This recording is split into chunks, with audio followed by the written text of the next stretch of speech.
Assalamualaikum warahmatullahi wabarakatuh.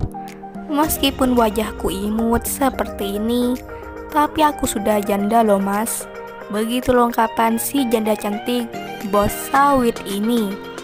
Untuk kalian yang ingin berkenalan, mari kita simak sedikit profilnya. Siapa tahu kalianlah salah satu jodoh yang cocok untuk janda muda dan kaya ini.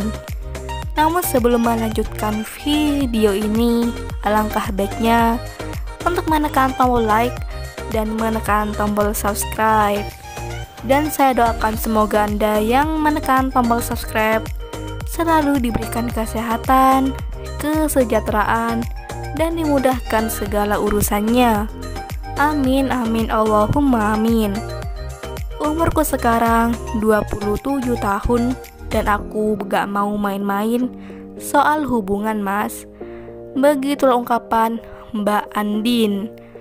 Panggilan akrabnya Mbak Andin. Statusnya janda namun belum mempunyai anak. Mbak Andin sekarang berdomisili di Kalimantan. Beliau sudah mempunyai rumah, mobil, dan usaha kelapa sawit di Kalimantan. Di channel ini, Mbak Andin berharap ada lelaki yang serius dan bisa menerimaku apa adanya. Begitulah kata Mbak Andin.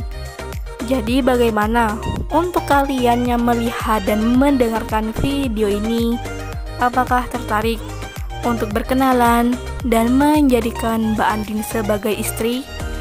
Jika iya, bisa langsung tulis di kolom komentar dengan kata-kata yang sopan supaya Mbak Andin bisa menghubungi kalian secara langsung. Itulah sedikit profil tentang Mbak Andin. Jika ada kesalahan kata dan informasi, saya mohon maaf. Sekian, wassalamualaikum warahmatullahi wabarakatuh.